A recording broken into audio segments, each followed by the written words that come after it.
Bonjour à tous.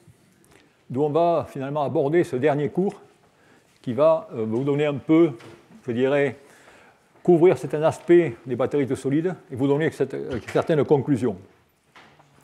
Alors, on a couvert déjà pas mal de distances depuis 6 cours, où on a directement décrit ces différentes activités au niveau de l'interface, au niveau de la nature d'électrolyte, au niveau de la cathode. Et aujourd'hui, on va s'intéresser finalement à l'assemblage des batteries tout solides. Alors cet assemblage, eh bien, on va regarder en détail ce qui se passe, et notamment au niveau des paramètres nécessaires. Et vous voyez, ce qu'on avait vu déjà dans les cours précédents, c'est qu'il va falloir avoir une pression considérable pour faire en sorte que ces batteries tout solides fonctionnent. Et dans l'aspect pratique, bien sûr, cela n'est pas viable, d'où il va falloir trouver des solutions intermédiaires pour se défaire de cela. Alors bien, il faut abaisser cette pression d'assemblage en cyclage.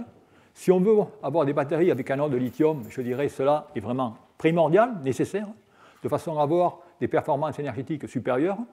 Et bien sûr aussi, si on veut faire de l'appliqué, il faut regarder les besoins industriels et aller certainement vers des configurations plates. Donc la question qui se pose, c'est finalement quels sont les verrous technologiques pour réussir dans ce domaine. Alors ces verrous technologiques, eh bien, ça va être tout simplement, puisqu'on va faire une batterie, c'est avoir une très bonne synergie entre l'électrode positive, l'électrolyte et l'électron négatif. D'où il va falloir trouver des électrolytes à haute conductivité ionique, et ça, on a passé un cours là-dessus à vous montrer comment on pouvait faire cela. Ensuite, il va falloir des matériaux qui sont très haute stabilité en oxydation et en réduction. Là aussi, on va y revenir un peu sur ce point. Et surtout, des propriétés mécaniques qui sont compatibles pour ces trois composants de la batterie. Alors, c'est la raison pour laquelle, effectivement, ces propriétés mécaniques vont être relativement importantes, dans lesquelles on va devoir ajuster la dureté des matériaux, c'est-à-dire on va vouloir des matériaux mous. Il va y avoir certains problèmes, certaines difficultés associées à la déformabilité dans ces matériaux, notamment l'expansion en volume, la porosité, et également des pertes de contact liées à une mauvaise interface. Donc pour ce faire, il y a eu quand même pas mal de calculs théoriques ou de simulations qui ont été effectuées pour essayer de voir comment ces paramètres, dont je vous ai mentionné ici, vont influencer finalement la fabrication de ces batteries. Alors vous avez ces trois graphes qui sont relativement complexes peut-être pour vous, mais ce qu'on fait finalement ici, on trace la pression en fonction finalement du rapport volumique de la masse de matériaux active dans cette électrode. Et le but, c'est bien sûr d'avoir la plus grande masse de matériaux pour avoir la plus haute énergie de ces batteries. Et vous voyez ici qu'on va faire changer, dans ce cas, eh bien, tout simplement, le module Young de ces matériaux ainsi que leur dureté. Et on s'aperçoit que des zones, si on regarde à cette diagonale, les zones vertes sont les zones dans lesquelles on veut travailler, c'est-à-dire on pourra dans ce cas eh bien, obtenir des tout solides avec des pressions relativement faibles. Mais on s'aperçoit que dans ce cas, les oxydes qu'on a déjà regardés auparavant eh bien, ne seront pas adéquates pour faire cela.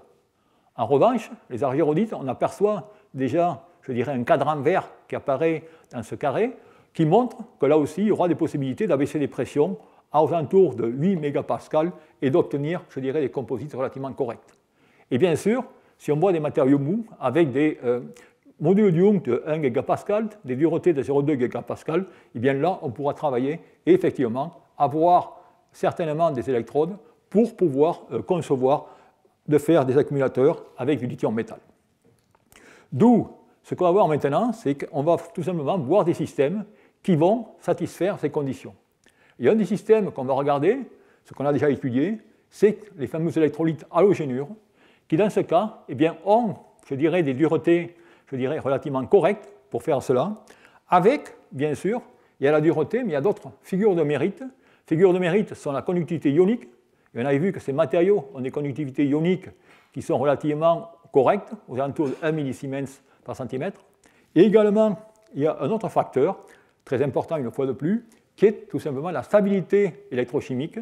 Et on voit que dans ce cas, les halogénures, comme on l'avait déjà vu, sont très stables en oxydation. On va pouvoir aller jusqu'à des potentiels de 4, voire 4,5 volts. Par contre, en réduction, vous apercevez ici qui sont très faibles en réduction et on ne peut pas les utiliser, pas tous du moins, directement avec ou vis-à-vis du lithium métal, raison pour laquelle on va aller vers des électrodes de lithium indium. D'où, définitivement, ce composé, cette halogénure, n'est pas idéal vis-à-vis du lithium. La question est comment s'en affranchir et quelles sont les autres options. Alors, des autres options qu'on a envisagées dans le passé, eh bien, ont été finalement des approches, je dirais, d'engineering.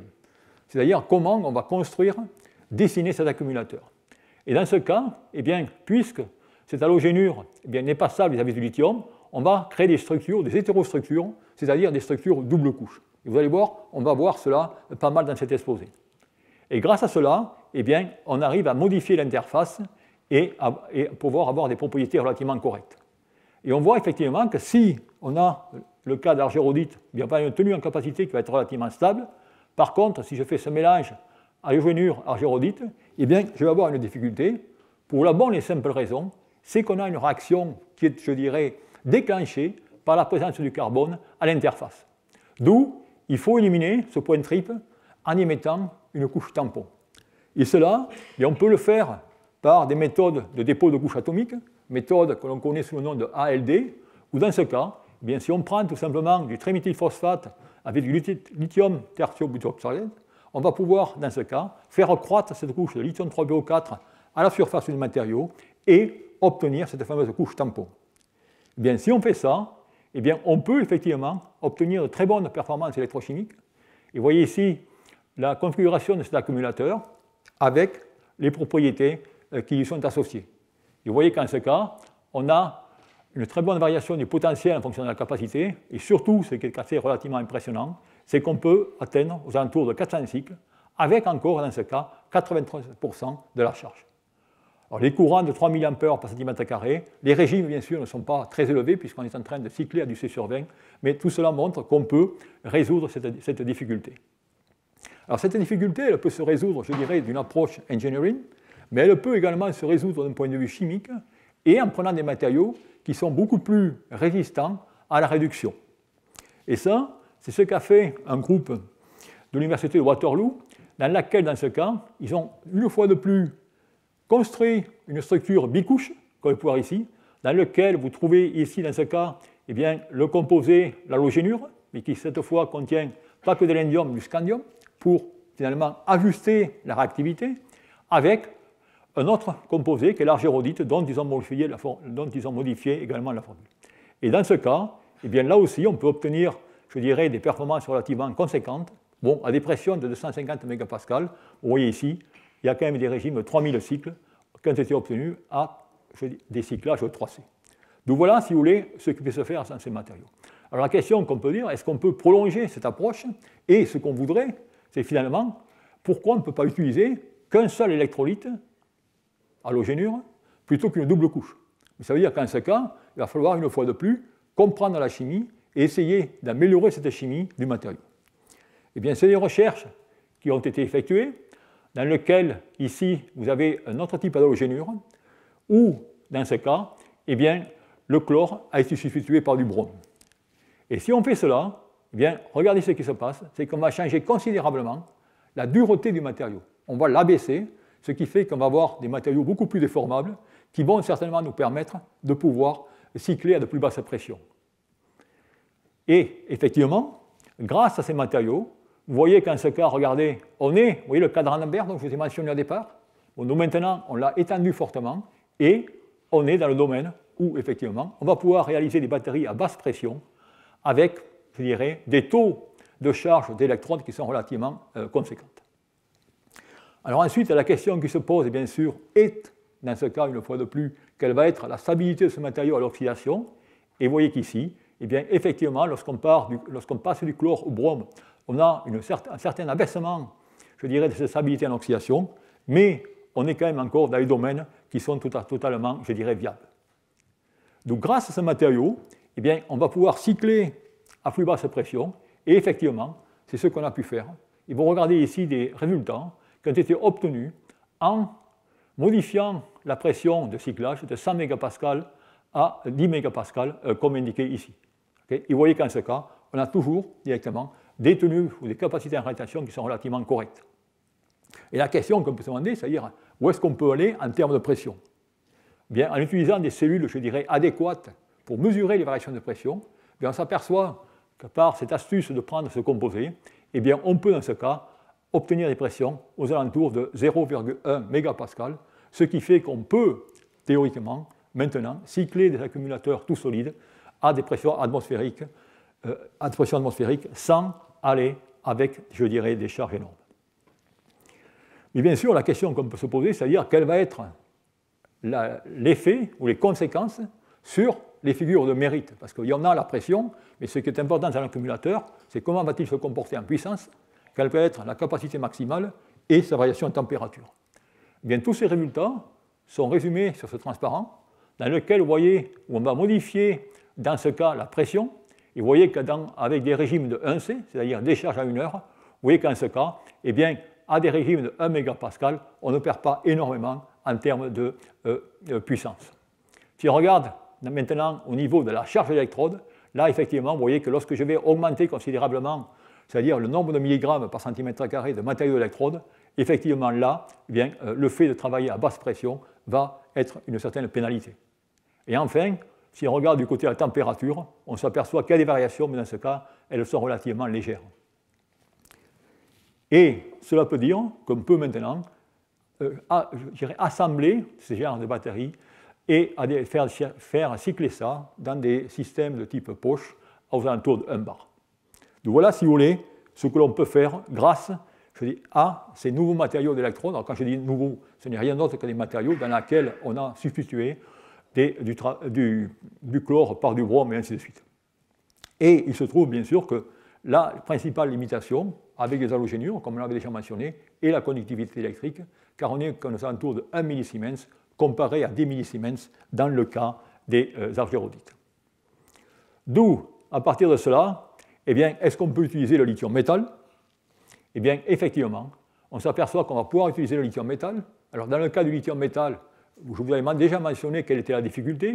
Vous voyez que dans le cas du lithium métal, dû au fluage du lithium, eh bien, on ne peut pas utiliser de grande pression. C'est la raison pour laquelle, si vous voulez passer dans ce cas des pressions relativement importantes, eh bien, vous allez avoir ce qu'on appelle des courts-circuits mécaniques. Et il faut travailler dans des pressions à 5 mégapascales, voire en dessous de 5 mégapascales. Je vous avais montré auparavant dans un cours quelle était l'importance d'avoir quand même une certaine pression concernant les densités de courant. D'où on peut effectivement, dans ce cas, utilisant cette configuration, ou dans ce cas, je suis repassé quand même dans une structure double couche, puisque j'utilise lithium métal, eh bien, on peut là aussi faire cycler des accumulateurs jusqu'à 0,2 mégapascal. Alors, vous pouvez me dire, est-ce qu'on a résolu le problème? Pas du tout, loin de là, puisqu'on a toujours les problèmes de dendrite qui, directement, sont présents dans ce type d'accumulateur. D'où on a abaissé la pression, mais il reste encore toute une chimie ou toute une compréhension ou un engineering à faire de façon à limiter ces problèmes de dendrite. Donc voilà, si vous voulez, un peu ce qui se fait aujourd'hui, je dirais, dans le monde au niveau de cette chasse vers des basses pressions.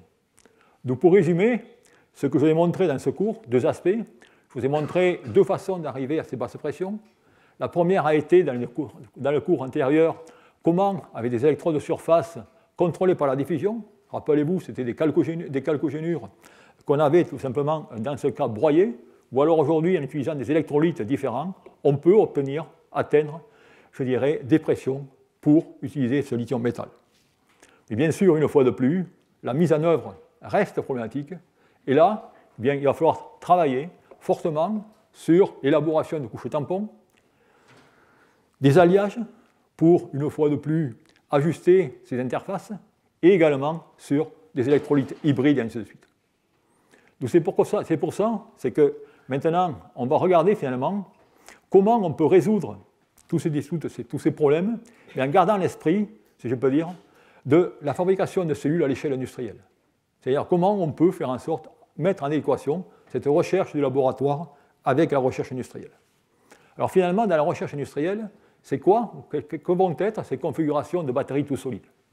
Eh bien, ces configurations de batteries tout solides, j'ai essayé ici de vous faire, je dirais, une pointation de ce que ça peut être. Vous avez bien sûr les fameuses pouch cells que l'on connaît tout. Après, vous avez ici, dans ce cas, je dirais, des empilements de pouch cells avec, dans ce cas, des pressions pour obtenir une cohésion entre les différentes composants. Et ensuite, vous avez les cellules conventionnelles en parallèle, ou alors des cellules bipolaires, mais qui, de nouveau, c'est des cellules qui sont toujours très attractives, mais qui présentent des problèmes, je dirais, assez considérables au niveau de l'équilibrage entre les différents composants et les cathodes et les anodes. Alors la question, c'est maintenant, si on fait du tout solide, on peut faire cela. Ensuite, ça va être quel procédé? Et les procédés de fabrication d'électrodes, eh bien là aussi, il y a, je dirais, deux grandes écoles. Ça va être les procédés par bois sèche, comme vous pouvez voir ici, dans lequel ça va être du broyage par cisaillement ou par compression pour avoir des poudres et des feuillets relativement compacts, ou alors des procédés par bois solution, par bois des encres, comme il se fait de façon, je dirais, coutumière, avec la technologie liquide lithium-ion aujourd'hui. D'où ce qu'on va voir maintenant, mais c'est un peu ces approches. Qu'est-ce qui se fait au niveau du laboratoire dans ces différents domaines? Alors, ce qui se fait au niveau du laboratoire, eh bien, dans la plupart des laboratoires, je dirais, c'est tout simplement la méthode de compactage de poudre, comme vous pouvez voir ici, avec ces différents types de cellules dans lesquelles on va mettre les différents composants et on va bien sûr regarder les propriétés électrochimiques. Alors, on a une très bonne idée sur la densité énergétique limitée. On peut avoir de très bonnes idées sur les résistances au contact, les limitations fondamentales de ces problèmes.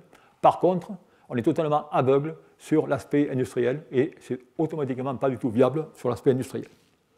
D'où, bien sûr, ce qu'on va faire, c'est qu'on va regarder des méthodes qui sont plutôt des méthodes par solution, dans lesquelles finalement on va essayer de s'inspirer de ce qui s'est fait, de ce qui se fait aujourd'hui dans le cas de la technologie lithium-ion. C'est-à-dire qu'on va essayer d'imiter la fabrication d'électrodes. Alors aujourd'hui, la plupart des lithium-ions sont préparés par la boîte solution, dans laquelle on va faire tout simplement le dépôt d'une encre qu'on va sécher et on va faire des électrodes. Une voie qui est développée par certaines compagnies, notamment des compagnies comme Bolloré pour ces batteries tout solides qui vont être à la boîte sèche. Dans le cas, on va utiliser un extrudeur où il n'y aura directement pas du tout de solvant. C'est-à-dire qu'on aura un liant qu'on va tout simplement mélanger en électrolyte solide pour avoir une membrane supportable. Et enfin, eh bien, ensuite, il va y avoir l'assemblage qui va pouvoir se faire à partir de 3 feuillets par laminage ou par compaction.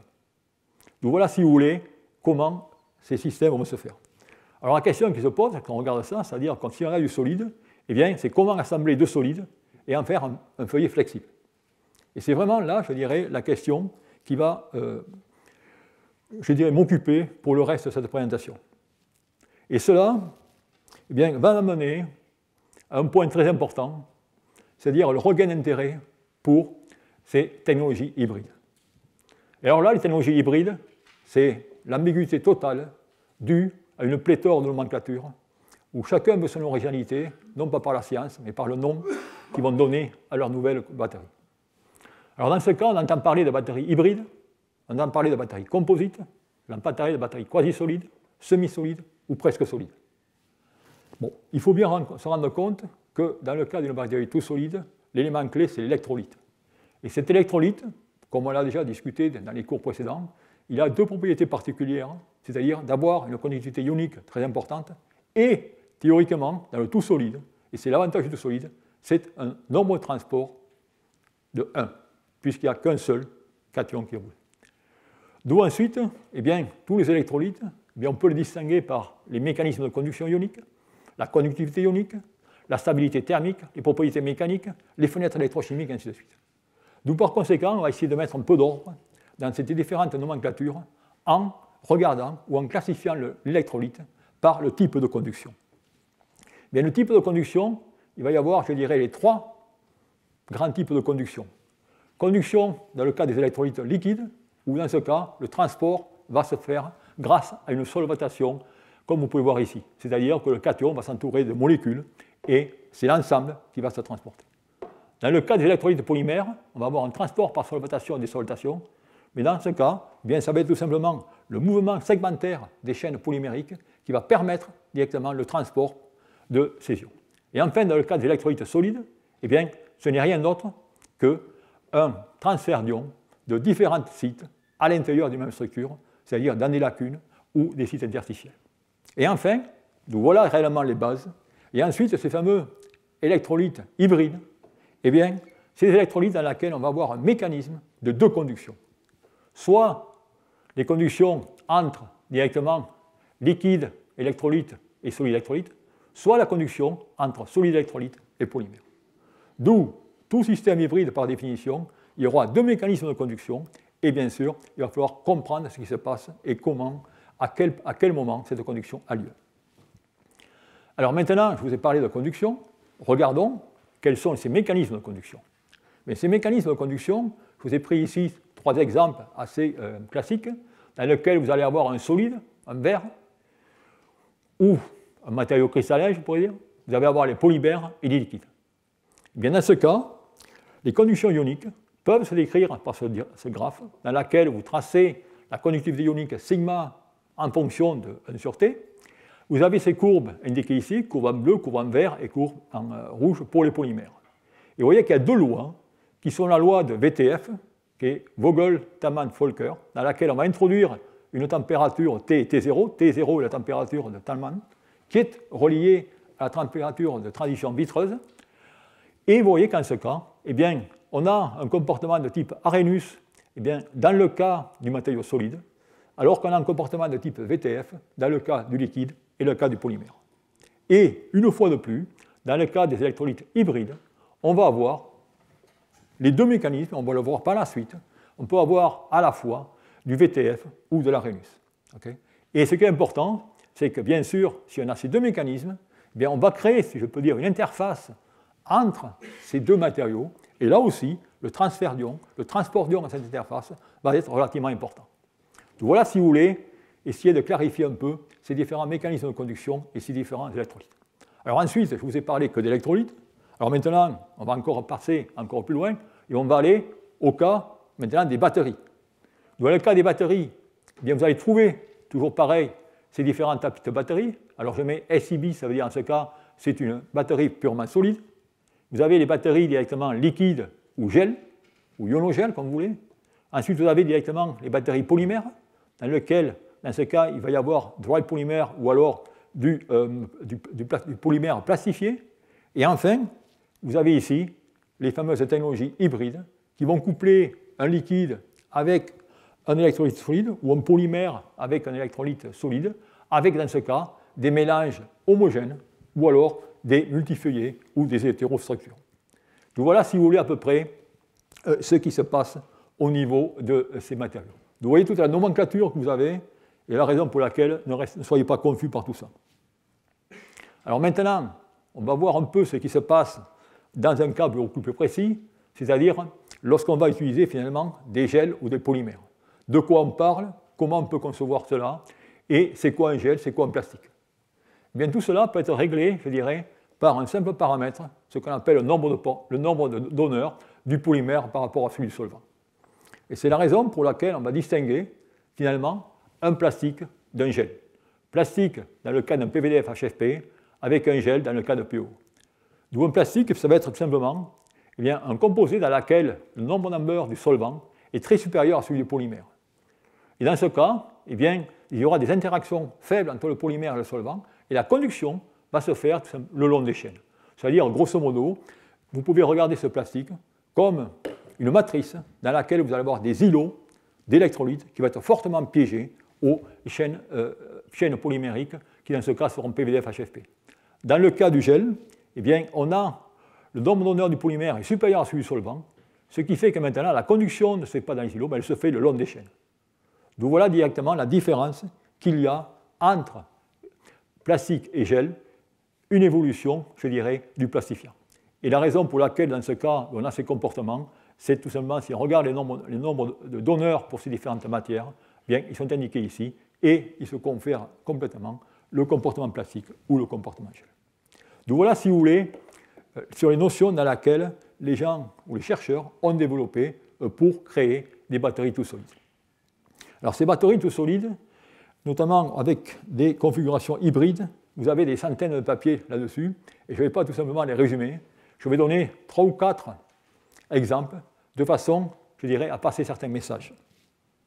Alors, un des premiers exemples dans lequel on voit des batteries, alors vendues tout solides, bien sûr, dans lequel, dans ce cas, on retrouve un mélange PVDF et FeO4.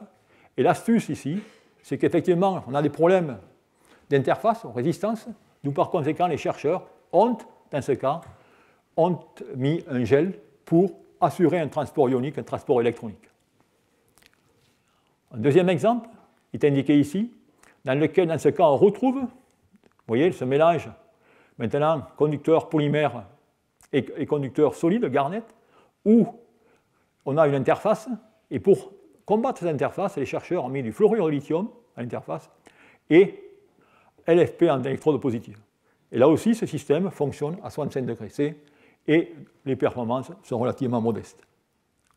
Un autre système qui s'inspire des technologies polymères est indiqué ici, où dans ce cas, on va mélanger un polymère chargé en perchlorate avec du gronat, avec un matériau lithium FePO4. On peut continuer ainsi, et on peut avoir d'autres systèmes où maintenant, on vous parle directement d'ionique liquide, où dans ce cas, certains chercheurs, pour lutter contre cette résistance au transfert interfaciale, ont ajouté certains ioniques liquides. D'où, quand on vous parle iono-gel, gel, ainsi de suite, vous voyez que tout ça, c'est très proche, et il n'y a pas aucune invention, tout ça, ça existe bien. Alors, dans ce cas, la question qui se pose, et c'est intéressant d'ailleurs de voir, c'est que les chercheurs ont utilisé la plupart du temps LFPO4. Alors la question, on peut se demander pourquoi. Mais pourquoi? Pour la bonne et simple raison, c'est que dans chaque cas, ils mettent, ou presque, ils mettent du PO, et on sait très bien que le PO n'est pas stable électrochimiquement au-dessus de 3,9 volts. Donc par conséquent, il faut contourner cette difficulté. Et il y a un papier qui est, je dirais, sorti il y a de cela 3 ou 4 ans, un papier d'un groupe espagnol dans lequel ils ont essayé de trouver un autre polymère qui permette d'aller en oxydation. Et ce polymère, il faut qu'il ait certaines propriétés. Et dans ce cas, on va utiliser du carbonate de polyène qui a des propriétés ioniques suffisantes, qui est stable à haut potentiel et qui a finalement une excellente propriété de liant. D'où par conséquent, on va utiliser ce polymère qu'on va combiner avec un électrolyte polymère solide, où on va maintenant, loin de l'électrode, on va utiliser de l'oxyde de propylène. C'est-à-dire qu'on va faire une structure une fois de plus bicouche, et grâce à cette structure bicouche, je vais pouvoir accéder à des potentiels d'oxydation beaucoup plus hauts, c'est-à-dire utiliser des matériaux d'électrode comme de type NMC et ainsi de suite. D'où par conséquent, dans ce cas, les chercheurs ont regardé les propriétés de ces matériaux en utilisant différents sels, et l'astuce de ce travail a été finalement d'utiliser ce sel indiqué ici, dans lequel, vous voyez, vous avez une longue chaîne qui va tout simplement aller se fixer au polymère et faire en sorte qu'il y ait seulement un déplacement de cations, mais pas d'anions. C'est-à-dire qu'on va avoir un nombre de transfert de 1.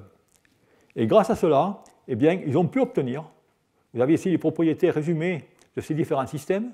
Si j'utilise tout simplement la méthode classique, PO, bien ce cas, je n'ai aucune performance car les matériaux vont s'oxyder. Si maintenant je passe à ce système avec différents sels, là aussi, je ne coche pas toutes les cases. Et finalement, il faut que j'utilise ce mélange PPC-PO avec ce sel qui va directement fixer les anions à la partie polymère et laisser les cations libres pour la conduction. Donc voilà, si vous voulez, ce qui s'est fait dans ce système. Alors ce système, là, une fois de plus, rien de bien époustouflant, si je peux dire, au niveau performance, puisqu'il travaille à 70 degrés C. Et là aussi, les tenues en capacité ne sont pas, je dirais, très importantes. Mais ce qui était élégant dans ce travail, c'est le concept, le dessin de ce nouveau polymère. Ensuite, des travaux beaucoup plus classiques vont consister dans ce cas à faire des mélanges de polymères, PVDF, HFP, avec des conducteurs inorganiques, comme indiqué ici. Et vous avez ici des manipes relativement classiques dans lesquelles on va mélanger différents polymères avec, je dirais, la nouveauté ici, c'est d'utiliser du succinylonitrile qui va permettre d'avoir une meilleure stabilité en oxydation. Et grâce à cela, on peut faire des électrodes, on peut assembler des cellules de méthode classique et obtenir des performances, comme indiqué ici, avec des capacités ou des tenues en cyclage qui sont relativement correctes. Et à ce point, je voudrais vous montrer que ces méthodes, tout ça, qu'on est en train de voir ici, c'est des méthodes qui ont été travaillées il y a déjà de plus de 25 ans. Et je vais vous montrer, dans ce cas, une technologie qui a été développée, qui est la technologie Belcore, dans laquelle vous allez voir que c'est exactement le même concept, le même principe, on va le retrouver. Vous voyez, à l'époque, ce qu'on faisait, c'est qu'on mélangeait PVDF-HFP avec un plastifiant. Et à l'époque, on ne mettait pas des électrolytes conducteurs ioniques, on mettait de la silice pour charger et pour apporter les propriétés mécaniques. Et grâce à cela, on pouvait faire des films plastiques. Et ces films plastiques, on en faisait un pour l'électrode négative, un pour l'électrode positive, et on faisait tout simplement notre batterie tout solide grâce à ce simple système de laminage. Et qu'est-ce qu'on avait? On n'avait rien d'autre qu'une matrice plastique PVDF-HFP dans laquelle d'un côté on y mettait l'électrode positive, les poudres d'électrode positive, et de l'autre côté les poudres d'électrode négative. Et ensuite, par des méthodes de retrait du plastifiant, on allait infiltrer l'électrolyte. Et vous allez voir, rappelez-vous ces termes, infiltration, ça va revenir à la fin de cette exposé, et c'est relativement intéressant d'entendre. Et ensuite, bien, on emballait tout cela, et on faisait la fameuse technologie plastique lithium-ion. Donc voilà ce qu'on faisait à l'époque. Ensuite, bien, en 2003, dans un projet français, d'ailleurs avec Bolloré, un projet Alep, où là, eh bien, bien sûr, la question, c'était que notre technologie Belcore ne pouvait pas travailler vis-à-vis du lithium métallique, puisque tout simplement PVDF-HFP réagit avec le lithium métal. Donc par conséquent, dans ce cas, il fallait trouver une astuce pour empêcher sa réactivité, et l'astuce a été tout simplement de mélanger deux polymères. Et on retrouve les mêmes polymères, PVDF-HFP, avec PEO, qui lui n'est pas terrible en oxydation, mais a l'avantage d'être stable en réduction vis-à-vis du lithium. Bien, grâce à cela, on avait assemblé des accumulateurs, comme indiqué ici, avec bicouches, dans lesquelles on pouvait tout simplement former, cycler des batteries. Vous avez une batterie ici qui a été cyclée avec 4 ou 500 cycles vis-à-vis du lithium métallique. D'où tout cela peut se faire, mais là aussi avec ensuite les problèmes d'andrite. Alors maintenant, la question qui se pose, c'est est-ce qu'on peut faire cette approche avec des charges organiques qui ne sont pas de la silice, mais qui sont maintenant nos conducteurs ioniques. Et là, eh bien, c'est finalement, si je peux dire, garder un peu le même concept, dans lequel, vous regardez ici, on va avoir du PVDF-HFP, je dirais, de la matériau d'électrode positive à électrode négative, et avec un électrolyte solide, qui sont ici les billes en verre, tout le long. Et là, la question, eh bien, il va y avoir, bien sûr, des difficultés. Une fois de plus, il va falloir faire ce feuillet de cathode, il va falloir trouver le bon plastifiant, ou plutôt le bon solvant, autant pour l'électrolyte et ainsi de suite. Et pour cela, bien sûr, il va y avoir une problématique de solvant. Alors ce solvant, on ne l'avait pas dans la technologie précédente, puisqu'on mettait directement de la silice, et peu importe si cette silice avait des réactivités avec le solvant, par contre là, ça va être une histoire totalement différente, puisqu'il nous faut des solvants qui ne vont pas affecter mon conducteur ionique. C'est-à-dire que si dans ce cas une argérodite, eh bien, il faut que cette argérodite ne soit pas du tout affectée par le solvant que vous utilisez. Et là, il y a eu beaucoup de travaux dans la littérature où des chercheurs ont testé finalement différents types de solvants. Vous voyez ici, lorsque j'utilise effectivement de l'acétonitrile, du THF au toluène, vous voyez comment j'affecte la conductivité ionique de mon électrolyte. Et tout cela, ce n'est pas viable, car je suis en train de détruire la conductivité ionique lorsque je veux faire de telles faillances. Ensuite, vous avez ici d'autres types de solvants. Vous apercevez ici que vous avez des acétates et notamment des butylbutyrates qui sont, je dirais, ou qui performent relativement correctement en présence de liants comme PVDF-HFP et ainsi de suite. Donc par conséquent, c'est ces types de solvants qui ont été utilisés dans le groupe. Alors cela ensuite c'est fait par la voie solution, et cette voie solution consiste tout simplement, je dirais, à mélanger les différents composants et à faire des encres pour faire un dépôt comme indiqué ici. Et ce dépôt vous permet d'obtenir des feuillets, je dirais, d'électrodes, et ces feuillets d'électrodes, vous pouvez les assembler, ce que vous regardez ici, et dans ce cas, il y a eu l'utilisation d'une presse isostatique pour obtenir un bon compactage entre les différents composants et pour obtenir, je dirais, les performances indiquées ici. Et vous voyez ici sur ce graphe, c'est qu'on peut effectivement obtenir des pouch cells qui fonctionnent correctement à condition d'utiliser une pression isostatique. Sinon, les contacts sont uniformes entre les différentes électrodes et on ne peut pas obtenir une bonne performance. Et c'est ainsi qu'on peut réaliser des cellules qui sont loin d'être parfaites, mais qui montrent finalement les bienfaits de la pression isostatique dans le développement de ces cellules. Alors ensuite, bien cela consiste l'utilisation finalement d'un liant qui, dans ce cas, n'est pas un conducteur ionique. Ensuite, il peut y avoir des travaux dans lesquels on peut utiliser un liant qui va être un conducteur ionique. Et dans ce cas, c'est qu'on va revenir, sur les travaux avec le POO. Et dans les travaux avec le POO, on va pouvoir maintenant construire certains mélanges inorganiques, organiques. Vous voyez ici ce qu'on appelle soit on va mettre la céramique dans le polymère à de faibles concentrations, ou alors le polymère dans la céramique, vice-versa. Et dans ce cas, on peut obtenir, une fois de plus, des mélanges dont il va falloir ajuster les conductivités ioniques, car pour obtenir un système qui fonctionne, il va vous falloir des conductivités ioniques, et ensuite les propriétés mécaniques. Et ça, c'est le travail qui a été effectué par Thésard, Roland Cometton au laboratoire, où il a mélangé différents composants, avec ici la variation de la conductivité ionique en fonction de la température selon les mélanges. Et vous voyez que vous avez deux domaines. Un domaine dans lequel on a plus ou moins le comportement, qui est le comportement polymérique indiqué par le mécanisme de conduction, et un domaine dans lequel on a le comportement inorganique, c'est-à-dire du conducteur ionique, comme indiqué ici.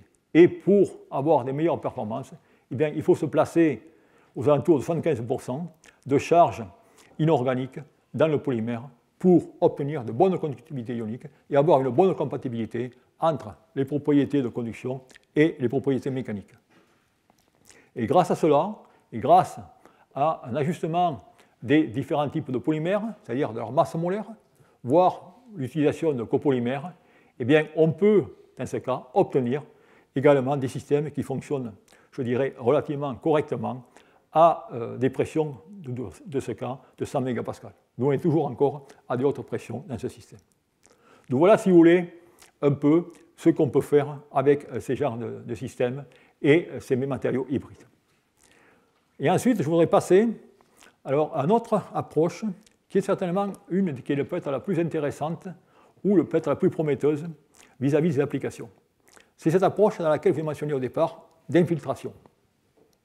Alors, c'est des travaux qui ont commencé il y a déjà 4 ou 5 ans, et les premiers papiers, dont un qui est indiqué ici, montrent tout simplement que dans ce cas, qu'est-ce qu'on fait? Eh bien, on va préparer des conducteurs ioniques par méthode de solution. L'argérodite, on avait déjà vu dans le cours numéro 2, comment on pouvait le préparer en utilisant l'éthanol comme solvant. Et on va prendre des cathodes classiques de batteries lithium-ion, et on va dans ce cas infiltrer tout simplement l'électrolyte et ensuite tout simplement faire un traitement. Et on peut obtenir des courbes, comme vous voyez ici, qui sont relativement intéressantes, mais au niveau des performances, ce n'est pas terrible. Un papier qui est sorti après, 2 ou 3 ans après, qui était relativement intéressant, un papier de la Nature Materials, dans lequel, dans ce cas, les chercheurs ont de nouveau utilisé une électrodensifiée, mais dans ce cas, ils ont utilisé, l'astuce a été d'utiliser un conducteur ionique, conducteur de type antiperovskite, qu'on a déjà vu dans le cours numéro 3, je pense, où, dans ce cas, on a une conductivité ionique de 10-4, et ce matériau a l'avantage de fondre à des températures de 200-250 degrés. Et dans ce cas, ce que l'on fait, c'est qu'on va tout simplement mettre cette poudre, comme indiqué ici, et vous allez voir, en allant en température, le conducteur ionique va directement s'infiltrer dans le matériau d'électrode, et vous avez dans ce cas des contacts relativement intéressants. Et grâce à cela, eh bien, on peut obtenir une fois de plus des performances indiquées ici. Dans ce cas, c'est une étude avec NMC. Vous voyez également les mesures en performance, en puissance. Cependant, notez que les températures sont autour de 100 degrés C. Pour la bonne et simple raison, c'est que ce conducteur ionique, que j'ai antiperovskite, n'a pas la conductivité ionique nécessaire. Il faut augmenter cette conductivité ionique et l'idéal serait d'abaisser également cette température de fusion pour avoir un. Donc voilà, si vous voulez. Et ensuite, et ça, je voulais en arriver à ce travail qui, je pense, est quand même relativement innovant et qui est très intéressant. C'est-à-dire, je vous ai montré dans le cas de la batterie Belcore, où on utilisait finalement une matrice qui était finalement la batterie, et dans ce cas, eh bien, la batterie va être construite autour de l'électrolyte. Et ce que vous voyez ici, c'est un électrolyte type Gronat, dans lequel on va créer une triple couche, triple poreuse, dense, poreuse. Et ça va être le support de cette batterie, et on va tout simplement infiltrer d'un côté le lithium et de l'autre côté l'électrode positive. Alors lorsqu'on fait ça, eh bien, voilà ce qui se passe. On prend tout simplement du lithium, on le met à la surface d'un côté, on chauffe, et on va infiltrer le lithium à l'intérieur. Okay. Donc dans ce compte-là, quel est l'avantage? L'avantage, vous avez des grenats, vous avez une surface développée due à cette microstructure qui est gigantesque. D'où automatiquement des courants, je dirais, effectifs qui seront beaucoup plus importants. Ensuite, eh bien, du côté de l'électrode positive, ce qu'on va faire, c'est qu'on va mettre en un premier temps, eh bien, on va mettre une encre de carbone pour avoir la paroi métallique pour la conduction électronique. Et ensuite, eh bien, on va tout simplement aller mettre, dans ce cas, on est en train de regarder une batterie lithium-soufre où on va tout simplement injecter le soufre par évaporation. Mais le point qui est faible, c'est qu'en ce cas, pour que ça fonctionne, on est obligé de mettre de l'électrolyte liquide. Et c'est la raison pour laquelle, dans ce cas, vous avez 1 microlitre par milligramme de soufre. Et ça, c'est toutes les technologies hybrides que l'on voit aujourd'hui, dans lesquelles il n'y en a aucune qui sont des technologies pures, mais qui ont tous directement du liquide. Et grâce à cela, eh bien, les gens ont pu obtenir des bonnes performances sur les technologies lithium-soufre. Vous retrouvez, je dirais, l'empreinte électrochimique de ces batteries, avec, dans ce cas, les nombres de cycles, 50 cycles. Et si on regarde les prédictions, eh bien, on peut effectivement prétendre à obtenir, dans le cas des batteries lithium-soufre, des densités d'énergie aux alentours de 400 à 450 Wh par kilo. Okay. Tout ça, je dirais, c'est très intéressant. Et la difficulté, c'est que chaque fois, il faut ajouter de l'électrolyte liquide. Alors, ces travaux ont été poursuivis, et il y a même une compagnie qui a été fondée à partir de là, qui est IonPlus, qui développe cette technologie. Et là, vous le voyez très clairement. Hein, vous voyez directement la structure de cette hétérostructure, dans laquelle on voit bien le grenat ici, on voit bien très bien le lithium métal. Et là, dans ce cas, vous voyez tout simplement l'électrolyte liquide qui va, bien sûr, aider au transport d'ions pour avoir de meilleurs atomes. Et dans ce cas, aujourd'hui, ils en sont aux alentours de 150 cycles, comme je crois indiqué ici, avec des performances comme mentionné. Alors là aussi, ce qui me gêne beaucoup, c'est chaque fois, on rapporte des capacités normalisées, d'où à 100%, on peut tout rapporter à 100%, ça sera toujours très bien. Et la question ici, c'est finalement, ces gens prétendent qu'ils vont obtenir plus de 1000 cycles. Alors, une dernière innovation qui est exactement dans le même style et qui est aussi intéressante, c'est qu'une limitation dans ces matériaux est toujours la conduction électrique. Eh bien, des chercheurs sont revenus plutôt à la chimie des grenats. Et ils ont, dans ce cas, fabriqué des grenats qu'on appellerait des conducteurs ioniques mixtes. C'est-à-dire qu'ils vont avoir conduction d'ions et conduction d'électrons. Okay, chose dans laquelle je vous avais dit, on ne devait pas le faire dans mon premier cours. Mais dans ce cas, comme c'est séparé, eh bien, il va y avoir un matériau dense qui va être directement un grenat classique. Et ensuite, eh bien, ils ont toutes ces compositions. Et vous voyez, en modifiant ces compositions, c'est-à-dire en synthétisant de nouveaux grenats, ils arrivent à garder la conductivité ionique identique, ils ne l'affectent pas. Par contre, ils augmentent la conductivité électrique. Et ça, cette conductivité électrique a une importance capitale à l'électrode négative, où, une fois de plus, on avait vu dans ce cours que l'importance ou la distribution du courant électronégatif est ce qui va gouverner la croissance dendrite. Donc voilà, si vous voulez, ces genres de travaux qui ont été effectués. Et dans ce cas, eh bien, comment ça se fait? Eh bien, on va tout simplement préparer une encre de ces grenats avec, bien sûr, dans les couches extrêmes, eh bien, l'addition d'un porogène, qui dans ce cas vont être des sphères PMMA, et ensuite on va assembler tout cela sous pression à 60 degrés C, et ensuite on va tout monter en 60 degrés C pour obtenir ces structures, je dirais, avec porosité du côté de la couche dense. Et ensuite, même méthode qu'auparavant, on va aller d'un côté mettre le lithium par une fusion du lithium à 200 degrés C, et de l'autre côté, et ça n'est pas le plus clair, on va mettre, dans ce cas, je pense, l'électrode d'AMC conventionnelle, avec une fois de plus, malheureusement, du liquide, pour assurer une bonne conduction ionique. Et grâce à cela, eh bien, voilà les performances qui ont été obtenues. Et là aussi, vous voyez, ce n'est pas encore génial. Hein. Vous voyez une chute quand même relativement conséquente, mais je trouve que ce procédé est relativement élégant et intéressant. Et dans le même esprit d'utiliser ces grenats, eh bien, je citerai ces travaux de QuantumScape avec, dans ce cas, eh bien, ces grenats, c'est-à-dire, ça vous avez regardé des céramiques qui sont flexibles dans ce cas. Alors, dans ce cas, de nouveau, ces compagnies, c'est très difficile de savoir ce qu'ils font réellement. Est-ce que c'est des électrodes poreuses? Est-ce qu'il y a des trois feuillets, ainsi de suite? Peu importe. Des performances qui ont été rapportées en puissance, comme indiqué ici, en fonction de la température. Il y a des performances, une fois de plus, toujours normalisées, d'où pas grand-chose. Et enfin, au niveau aspect sécurité, je vais y revenir par la suite, c'est des résultats qui sont encourageants, mais une fois de plus, il y a une électrode positive liquéfiée, et à la fin, eh bien, on a un système dans lequel on a la problématique du liquide plus les problématiques du solide. De tout cela, quelle sera la valeur ajoutée?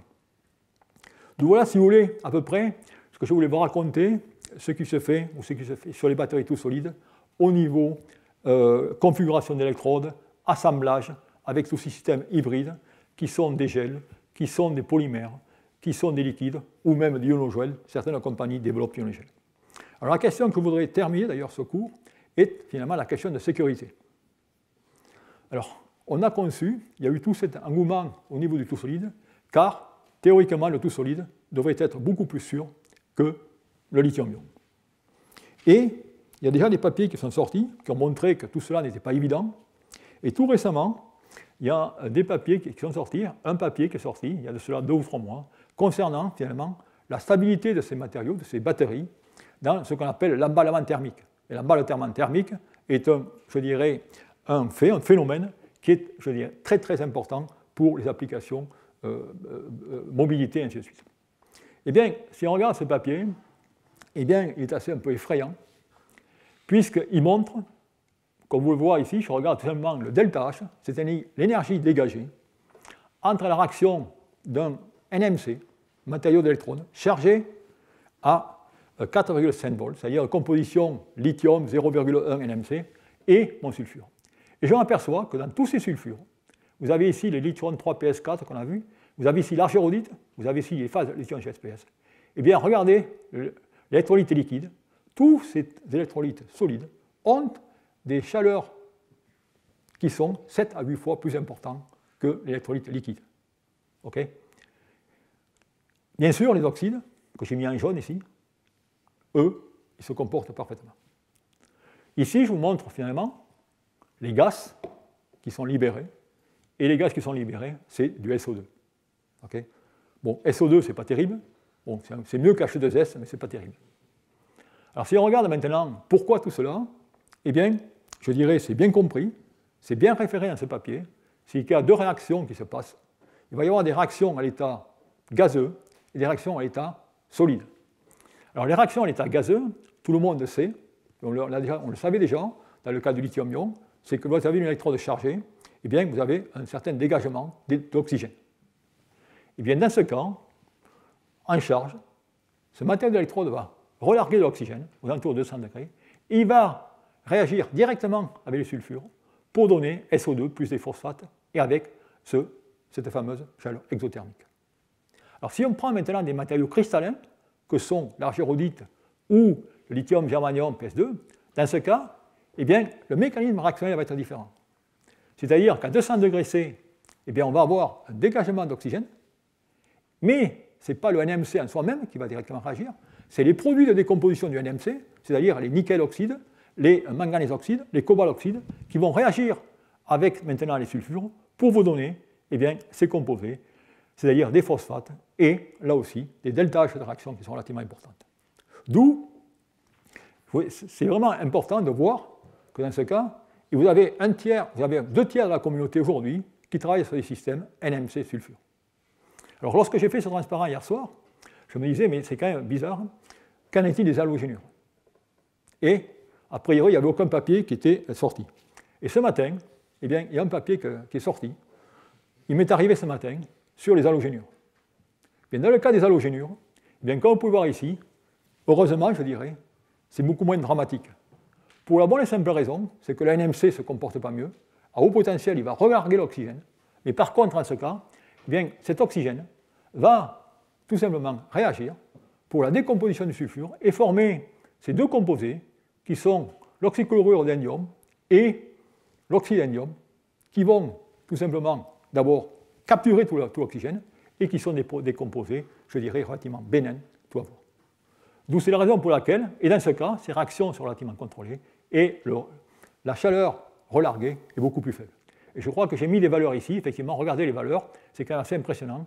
En fait, les changements de valeur, 1,1 joule par gramme comparé aux alentours de 138 joules par gramme. Okay, d'où, et ces halogénures conventionnées atténuent le dégagement d'oxygène. Alors la question de tout ça, ça veut dire quoi? Ça veut dire que le NMC est réellement problématique avec les sulfures. D'où, est-ce que c'est vrai? Eh bien, à ce compte-là, il suffit de changer de matériau d'électrode. Et effectivement, si vous changez de matériau d'électrode, c'est-à-dire que si vous utilisez lithium FePO4 avec des sulfures, eh bien, dans ce cas, vous êtes dans une situation beaucoup plus sûre qu'avec les NMC.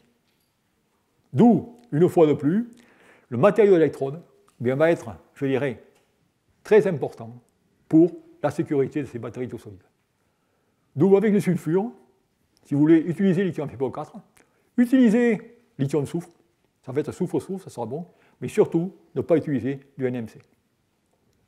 D'où voilà, si vous voulez, au niveau sécurité. Et enfin, puisque j'ai parlé de sécurité, il faut que je termine sur des problèmes de coût. Et si je regarde au niveau des problèmes de coût, bien là aussi, des problèmes de coût, on pourrait, je dirais, faire 15 transparents ainsi, et chacun aurait directement son chiffre. Bon, j'ai pris celui-ci dans lequel on regarde tout simplement quel est le coût, je dirais, de production eh bien, de différentes batteries au kilowattheure, et dans le cas, je dirais, de 6,9 gigawatts de production par an. Et vous apercevez qu'en ce cas, eh bien, voilà tout simplement le tout solide avec une anode de graphite. Bon, ça on avait déjà démontré que ça n'a pas grand avantage, puisqu'en termes de densité d'énergie, ça n'a pas apporté grand-chose. Et dans le cas où on arrive à faire des batteries version lithium-métal, vous voyez qu'en ce cas, on devrait à peu près être, je dirais, à la même valeur. Okay. Ensuite, lorsqu'on parle de technologie hybride, eh bien là aussi, la technologie hybride, eh bien, il va y avoir un compromis au niveau des performances, d'où ça va être le rapport, une fois de plus, entre du coût par kilowattheure, et là, ça demande finalement d'être confirmé. D'où voilà, si vous voulez, à peu près couvert en ces 6 heures ce que je voulais sur toutes ces batteries tout solides. Alors, pour terminer, eh bien, j'ai quelques transparents de messages ou de récapitulatifs.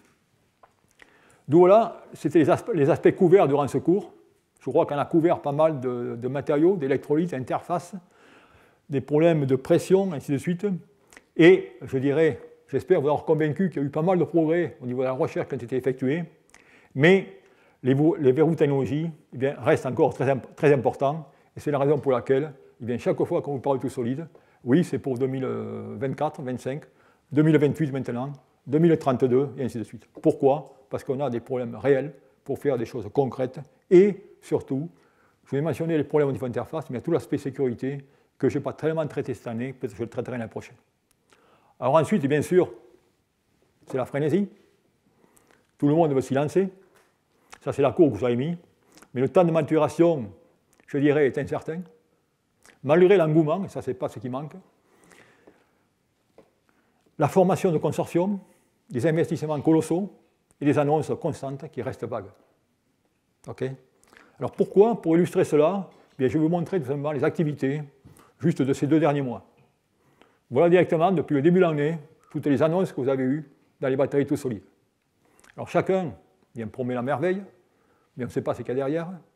Et sans arrêt, vous avez ici, bien sûr, QuantumScape, CASI, Penson, et ainsi de suite. Alors la question qu'on peut se poser, c'est finalement, est-ce que ces batteries tout solides sont une réalité? Qu'est-ce qui va se passer? Et oui. Alors je vous ai parlé de cet engouement mondial. Eh bien, effectivement, il y a un engouement mondial et, je dirais, les grands continents commencent à se structurer sérieusement, car ils croient que cette technologie va apporter un paradigme. Alors ces structures, et je vais vous illustrer, voilà ici finalement au Japon, où, et regardez les dates, hein, le 4/02/2022, il a été créé une plateforme qu'ils appellent LeapTech, avec, là aussi, le désir de tout simplement réunir les gouvernements, les académiques, les industriels autour d'un même projet et de travailler, je dirais, de concerto à développer cette technologie tout solide. Donc, si vous voulez, ça vous montre finalement la volonté de certains continents ou certains. Alors, bien sûr, je pourrais faire la même chose, et c'est encore plus récent. Pour ceux qui s'intéressent, vous avez certainement dû lire ce qui s'est passé, ce qui vient de se passer en Chine. Ça a été une plateforme où le programme d'innovation CACIP, qui a été créé le 21/01/2024, okay, nous devons nous préparer au risque de voir la technologie tout solide bouleverser notre futur. Et là aussi, vous avez tout simplement cette alliance entre les compagnies directement industrielles. Bon, je ne les ai pas toutes listées parce que c'est en train de se former, c'est peut-être pas toutes ne sont pas listées, mais vous voyez directement qu'il y a. Alors bien sûr, regardant cela, bien étant un scientifique, je peux me dire, qu'est-ce qui se fait chez nous? Alors chez nous, bien sûr, je dirais, on est très piètre, si je peux dire. Quand vous voyez les initiatives, qu'est-ce qu'il y a, le RSE, ça fait déjà 12 ans. Bon, il y a un PEPR qui s'est lancé. Là aussi, ça n'a pas révolutionné le monde, je m'excuse. Et, alors l'industrie, n'en parlons pas.